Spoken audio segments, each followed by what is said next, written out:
সিআইবির কাছে প্রশ্ন রাখছি, আরমানের মৃত্যুর পর থেকে ধর্ষিত সুমি এখন কোথায়? একজন বাবা হিসেবে আরমানের মৃত্যুর জন্য আপনার কাউকে দায়ী মনে হয়? এই এই প্রশ্নের উত্তরটা যে কতবার দিয়েছি, তারপরে আবারও বলি, তখন মানে যেদিন আরমান মারা গেল, সকাল 7টা কি 8টা হবে।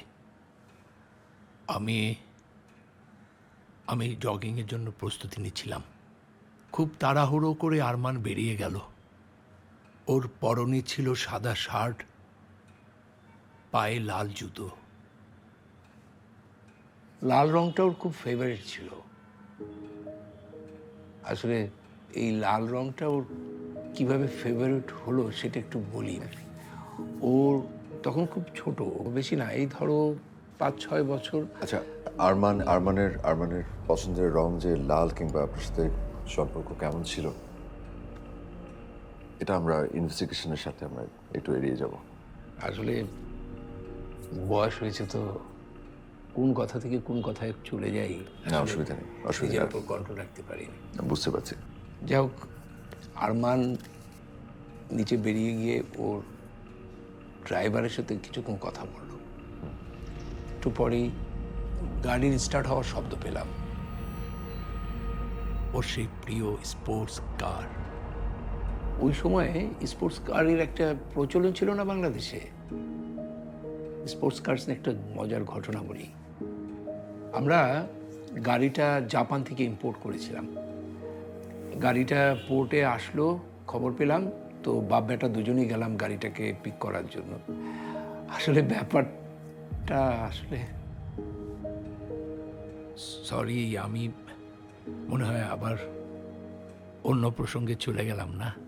I am sorry. আসলে আরমানের স্মৃতিগুলো আমার মাথায় সারাক্ষণ ঘুরে। কাউকে কাউকে বলতে পারলে একটু হালকা বোধ করি। ও ছাড়া তো আমার আর কেউ ছিল না। শাহিনা, ও তো দূরে দূরেই থাকতো। আপনি আপনি সন্তান আরমানকে ভুলে যান। আপনি সন্তান আরমানকে ভুলে গিয়ে সুপারস্টার আরমানের উপর ফোকাস করেন। একদম শুরু থেকে বলেন। আরমান সেদিন বিকেলে ফিরে ওর মায়ের রুমে ঢুকলো। দুজনের বেশ একটু কথা কাটাকাটিও হলো। আরমান, আরমান বলো। আমি জিজ্ঞেস করেছিলাম, আরমান, আরমান কিছু বলল না। কোথায় যাচ্ছিস? বেরোতে হবে। বস।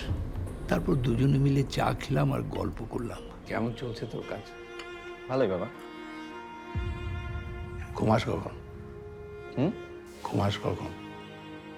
রাত 10টা-11টার দিকে আরমান বাসায় ফেরে। এরপর সম্ভবত সাবিনার সাথে ঝগড়া হয়। শবনমের সাথে তোমার কি? Shabnam is my co-actor. তাই মানুষ তো তা বলে না। সব মানুষের কথা হলো তোমার সাথে শবনমের রিলেশন। একটু পরেই দুম করে স্টাডি রুমের দরজা আটকে দেওয়ার সাউন্ড পেলাম। এটা নতুন কিছু না। আরমান প্রায় ওখানে একা একা সময় কাটাতো। তখন প্রায় রাত 12টা বাজে। জানালা দিয়ে দেখলাম আরমানের ম্যানেজার সিফাত এসেছে। ওরা প্রায় গভীর রাত পর্যন্ত কাজ করত, আড্ডা দিত। আমি গিয়ে শুয়ে পড়লাম।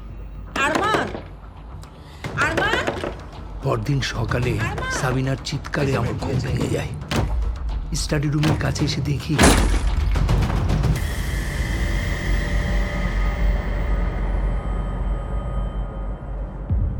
সিফাত কেন এসেছিল এত রাতে, আপনার মনে আছে? এত কথা কি মনে থাকে? থাকে না। এরপর থেকে তো সিফাতকে আর খুঁজে পাওয়া যায়নি।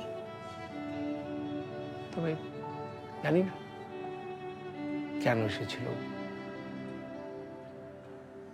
জানি না।